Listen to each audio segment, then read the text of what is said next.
Hello? Well, good morning. It's me, the devil. How'd you get this number? Corey, I'm the devil. I know how to get a phone number. Forsake your duties at church and stay in bed. Hit the snooze button again. You know you want to. Nah.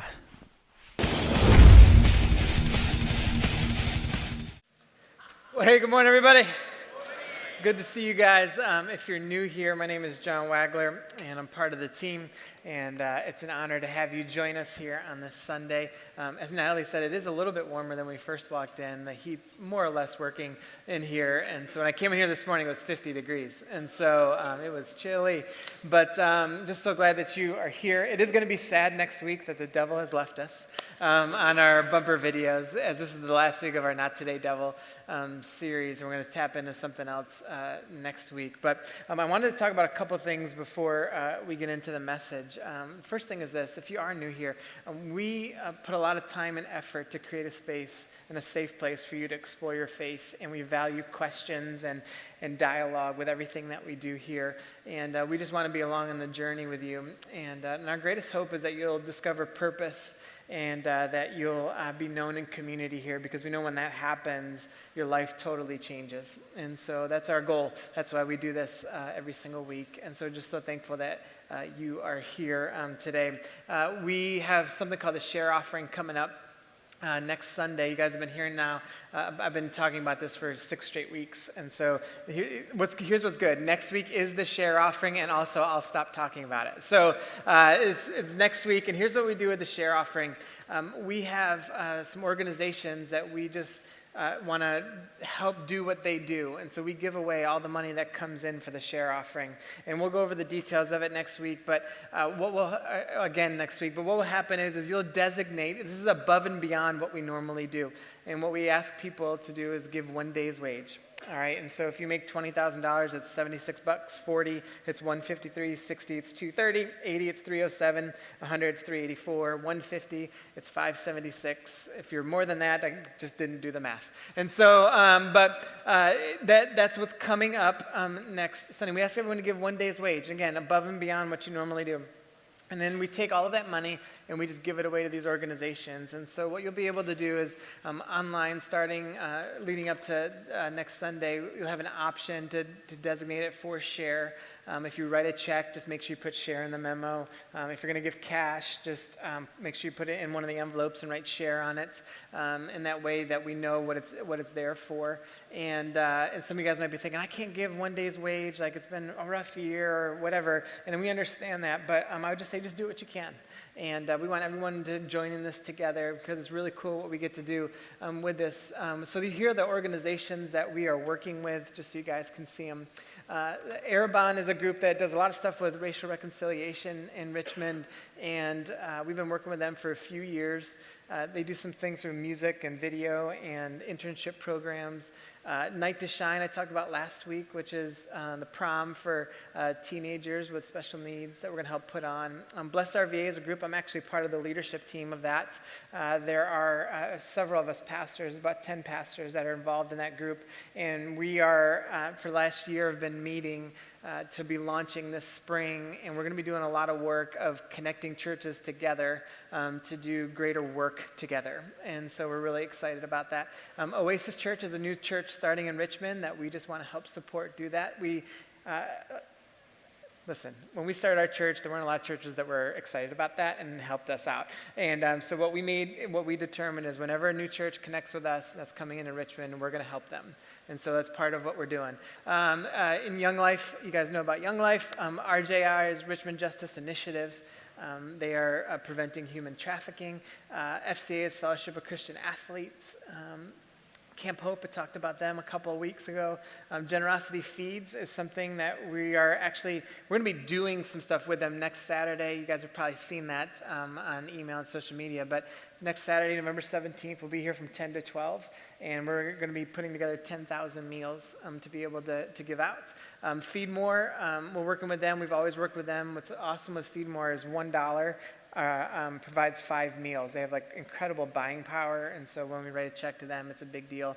And then Extra Mile Pediatrics I'm super excited about this one because this is new to our list, and Jeff and Kimball Mapp, who have been coming here for, I think since right at the beginning, and they've been a part of this community, and God did something in their heart that was pretty incredible. They were in a different country and they know a little bit about missions too. And whenever you do medical missions, it's always for adults, and there's rarely a pediatrician on the trip and everything else. And they just saw this huge need. And they started an organization to help meet that need. And so what you'll see coming out of our community here is trips to do that. And we want to help kickstart everything with Jeff and Kimball and support what they're doing. And so we're really excited about the impact they're going to have around the world through their trips that they're going to do. So that's going to happen next week. And again, everything that comes in, we give out. Last year was about $86,000. This year, I've been praying for 150, and so it's up to you. If you guys answer my prayer or not, but no, so that's what we're looking to do. Also, on your seat, speaking of Cher, is Cher. There's a picture of Cher, and not because we love her, well, maybe we do, I don't know. But on the back side of that are directions for those that are giving online. We are switching our online giving platform. So if you currently give on our old one, we're asking you to switch to this one. If you aren't currently giving and want to get involved, there are directions to do that. The reason that we're doing it is threefold. One, it's way easier, and it's just more intuitive. Two, it's better financially for us and get more money out of it. And then three, we are releasing an app this spring with a lot more content, a lot more ways to connect, easier to sign up for things, and so that's all a part of it. And so if you could do that, that would be awesome, because we're going to be closing down the old one. So all right, so week 3 of our Not Today Devil. I hope it's been good for you guys. It's been really great for me, honestly, like being able to prep these messages. But learning about temptation, how does temptation work? And what are the things that we can do to make sure temptation doesn't wreak havoc in our life? And so each week we've been looking at something a little bit different, but every week we've been saying this, that there's always a way what? Apparently not enough. There's always a way out, all right? In every temptation that we have, there is always a way out. And I want us to embrace that, love that, own it, know it at all times, because anytime we are tempted, it's important for us to immediately recognize, all right, there is a way out of this, and what is it? And so we've been looking at each week a little different component of it. The first week we talked about our desires that are within us. And are they ordered towards the things of God, or are they disordered towards the things that I just want? And we talked about how temptation isn't a sin. We're all tempted by stuff. It's what we do with that temptation that matters. The second week we talked about how the devil works. That he's scheming, and that there's this really cool component that we can not only know the schemes of the devil, but that allows us to essentially outsmart the devil in the midst of it too. And we still see this in our culture today. It's everywhere, but the devil has 3 different things that he tries to do. He tries us to live a life that's self-serving, to live a life that's compromising, and to live a life that just desires power and control. And we see that, don't we, all throughout our culture. We see the self-serving nature of our culture with being so individualistic.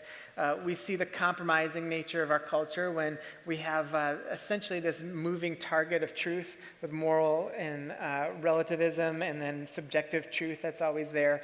And then we see with the power and control, this like huge need for superiority, for dominance, for violence, and to take over other things. And even in the language that we use is quite often like it moves towards this idea of power and control. And whether that's personally or kind of as a country or whatever it is, we see it everywhere. And so we see that how the devil kind of works with all this stuff, and tempting is also revealing itself throughout different areas of our culture. And, you know, the truth is, and you guys know this, like there's a competition for our attention at all times, right? Like right now, Christmas is competing for your attention. Right? And not the good meaning of Christmas, the the selfish meaning of Christmas, like the materialistic nature. It's competing for your attention everywhere you go. And then Thanksgiving's like, what about me, right? But Christmas is just always there, and it's going to be competing for your attention. But we have things always competing for our attention. And then what happens is it just becomes noise at certain points, doesn't it? It just all blends in together, and eventually you can end up tuning it out. It's like if you've ever been around kids, or you have kids, or you can think about when you were a kid.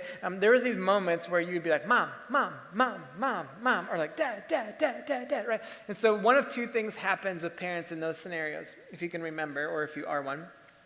You either ignore it, right, and you tune them out, or you tell them to zip it, right? Like that's what happens in those moments. And the problem is when neither one of those options are like good, right? So if we ignore them, we're just tuning them out, and that's not good for the kid or for the parent. And so we even as parents for Lacey and I, what we do to try and prevent it with our kids, and they're not always successful at it, but if they come up and we're talking to someone and they're like, Dad, Dad, Dad, they know enough that what they do is they put their hand on my arm, and that allows me to know that they are there, and then they just wait. I will acknowledge them, and I'll say, I got you. And I'll just wait till I'm done, and then when I'm done with the conversation, I turn to them and ask them, all right, what do you want, right? So that works, and most of the time. And so that's our ideal goal. So we do that. Well, why do we do that? Well, that's because, honestly, as parents, and Lacey and I just didn't want to, kind of become numb to their voice. And so we wanted to figure out ways to make sure that, okay, we want them to know that we're paying attention and stay connected to who they are as kids and that their needs are important. But here's what I think happens to us with temptation. We end up ignoring temptation so much to the level of when we start tuning out, it kind of blends into everything else, that we lose the connection to the impact it's actually having on us. Because we don't address it. We just rather ignore it. We don't talk about it. We just rather be like, oh, it's not really there. We don't really come to grips with the fact of maybe how much it's gotten a hold of our hearts or hold of our minds or whatever, or even hold of our actions. And then when that happens, then we just completely lose connection with its deep impact that it's having on our life. I wrote this down this week. I said, a lack of awareness leads to a lack of preparedness. A lack of awareness leads to a lack of preparedness. And part of all of this is I want us to be more prepared for what's happening. I want us to, and there's, the only way we can do that is to be alert and to be aware. And so today I want to talk about something in Ephesians 6. And so if you have your Bibles, you can turn there, or if you have your phones or whatever. It'll also be up on the screen. We're going to look at Ephesians 6 because Paul does something when he writes this letter to kind of jolt the system of the listeners. You know we all need that occasionally, probably more than we realize. We need something that kind of sparks our attention. It's because we can just kind of go through life. It's like those moments where maybe you had some kind of ailment, right? Like if your knee hurt, your foot hurt, or whatever, you get used to the pain, you kind of just go on with life. And then all of a sudden, that gets healed or whatever, and you're like, how did I live that way? Right? Something like it just shifts your perspective. It changes the way. We all need those things way more than we realize. Way more than we realize. We need to have these kind of moments of where God's doing something. God's getting our attention. We just kind of like to just go through no. If I can just kind of avoid things, and God's cool with me, and the devil's not doing too much. We kind of just go right. We kind of just go through life. But what we really need is we need someone to be like, we need this. We need it. We need it. Why? Because okay. We can get lost. Oh, okay. We need that spiritually in particular. And so I want to talk about what Paul does in this scenario because I think it's really important for us to focus on something that Paul is doing. So he's writing this letter to a church at Ephesus. So if you're not familiar with the Bible, our Bibles are broken up into the Old and New Testament. The Old Testament is like an old covenant, old promise for the people of Israel. And then there's this new promise, this new covenant for everybody that kind of blends in a little bit with the Old Testament. But we look at this New Testament, it hinges on the death and resurrection of Jesus. And then all these letters were written by these guys. And Paul was someone who had this radical transformation in his faith. He was once a person that was trying to kill Christians, turned into a Christian, and not only just a Christian, he became this incredible missionary to start churches all throughout different areas. And then he would write these letters, sometimes to a particular person, but often to these groupings of people in these cities. And so this one was to Ephesus. And Ephesus was an interesting city. It was a hub of a lot of different kind of activity. It was a hub of a lot of political things, a lot of commercial and business ventures. It was a social kind of hub of things as well. It was a powerful city that a lot was happening, a lot was going on there. And when the church came in and these new believers came in, it actually flipped the city upside down. Like the economy changed, people's viewpoint changes, like relationships changed, everything changed. But then the end result was there was this divisiveness that was happening between Christians and non-Christians, and even Jews and Gentiles to some degree at that point as well. And there was a lot of conflict that was happening. And so Paul was writing this letter back to them to say, hey, let me make you aware of some things you need to believe, but also some practical things that you need to do. And so it's not terribly different than what we're experiencing here today in our own country. That's why I think what we're going to go through today is so appropriate for us to read through. But Paul does something to kind of like snap them into a little bit of a reality and get them thinking a little bit more about what's going on. And so in Ephesians 6, we're going to read verses 10 through 18. He says this, a final word. Let me pause there. You can think, well, are we going to pause every 3 words? No, but a final word, and a better meaning for this would be for the rest of time. All right, so I just want you to picture this. So Paul isn't saying, hey, if you just do this one thing, you're good. He's saying, for the rest of time, meaning for the rest of any human life on this earth, including yours, for the rest of time, then he says this, be strong in the Lord and in his mighty power. Put on all of God's armor so that you will be able to stand firm against all strategies of the devil. For we are not fighting against flesh and blood enemies, but against evil rulers and authorities of the unseen world, against mighty powers in the dark world, and against evil spirits in the heavenly places. Let me pause there. Is this what we see in our language now? No. This is why it was so important what Paul was doing. He was like, stop viewing other people as the problem or as the enemy. Stop viewing other people as the people that you hate. Stop viewing the people as, there's something bigger going on here. There's something at play in the midst of this that you've got to not only wrestle with, but you've got to understand that there's this spiritual realm, this cosmic nature to this that you've got to appreciate. See, I think what can happen is we can maybe dive into that a little too far, or we can go a little too light. So we can go a little too light in terms of we don't even like pay attention to it. It's not that big of a deal. It's like all about our own life, and that's really it. And you can go too far where you might have been around folks where like everything's the devil and everything's a demon. You know, it's like they bump into a doorway on their way into the office. Like, oh, the devil's after me. You know, I'm like, or you have spatial issues. Like there's like a thing there too, right? But you can go too far or you can go too little, but there's this kind of sweet spot that we've got to just kind of understand. That's what Paul's trying to do. He's trying to say, hey, there's something here. Like understand that, the mighty powers of this dark world, this unseen world that's kind of just happening, and you've got to appreciate that point. He continues on, he says, therefore, because of those things that are there, therefore, put on every piece of God's armor so you will be able to resist the enemy in the time of evil. Then after the battle, you will be standing firm. Stand your ground, putting on the belt of truth and the body armor of God's righteousness. For shoes, put on the peace that comes from the good news so that you will be fully prepared. In addition to all of these, hold up the shield of faith to stop the fiery arrows of the devil. Put on the salvation as your helmet and take the sword of the Spirit, which is the word of God. Pray in the Spirit at all times and on every occasion. Stay alert and be persistent in your prayers for all believers everywhere. All right, so it's this whole idea of spiritual warfare. Now, what is spiritual warfare? I think there are different ways to think about it. Spiritual warfare can simply be anything that distracts us from Jesus. Anything that takes our eyes and our focus off of Jesus. I don't care what it is. It can be anything. If it does that, there's some spiritual warfare at play there. It can be any time or any moment where we think we are above something, we think we're more superior than, we think we're better than somebody else, anything like that. That can be an element of spiritual warfare. But then there's this cosmic element that Paul is talking about.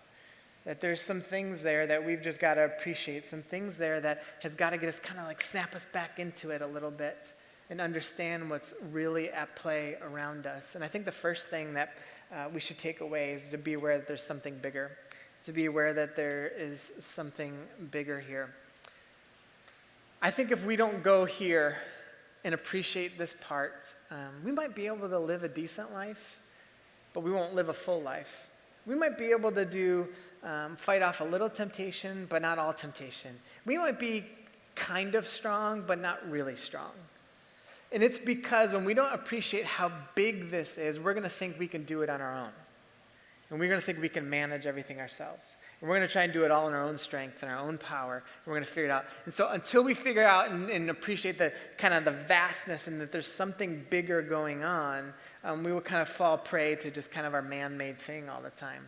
And so what we start seeing is that there are ways that, like I talked about earlier, that as the devil begins to scheme within the context of our culture and our world to be self-serving and compromising and the lust for power and control, we do see that. We feel that personally, don't we, sometimes?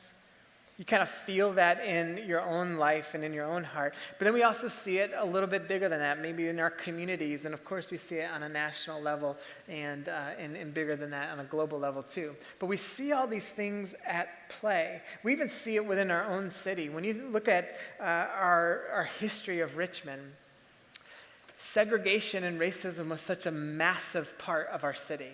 Still is today. But what was that built off of? It was built off of this massive spiritual warfare that was happening in the end. It was the actions of people who built roads the way they did to separate white and black and rich and poor.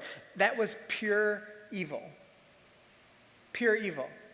And then because of those evil actions, we still reap kind of those consequences that are still at play in our city right now. And so you can do one of two things. You can say like, well, that was so long ago. We've made so many like great steps like forward, which are true to some degree. We've made some great strides forward. But then to ignore the fact that it's still at play is completely ignorant, right? And it becomes harmful and hurtful, and then we repeat the same mistakes over and over again. You might say, well, I'm not racist. I'm not that way. But you know what? You probably got some bias from the sins before you. You've probably got some things that the way you look and see the world and see people from the people before you that were actually kind of in the midst of some of that evil way of thinking that was truly spiritual warfare. And so when we start seeing those things and the remnant of those things, we've got to be kind of people like, all right, there's something larger at play that's kind of bled into even our own city. So what are we going to do about it? Do we just ignore it? Or do we confront it? See, what that is ultimately is this darkness that's there. Sometimes I think if we look at our own life or we look at our country right now, it feels like to some degree that darkness is winning, right? Like there's some element to that. You kind of look around and you're like, is darkness? Man, darkness is landing a lot of blows right now. Evil is landing a lot of blows right now. And it feels like that maybe it's winning. I think when you look at the way we treat each other, the way we kind of go back and forth on politics, the way we handle our own kind of perspective in our families, the destructive of kind of family life throughout our country, the way we talk about sex or money or whatever, like you see that it almost feels like darkness is overwhelming things. And I started thinking about this, like how does darkness grow in our life? Because it can happen personally, it can happen communally. And so I wrote down 4 things that I hope will be helpful to you guys. I think darkness grows first when we ignore our issues.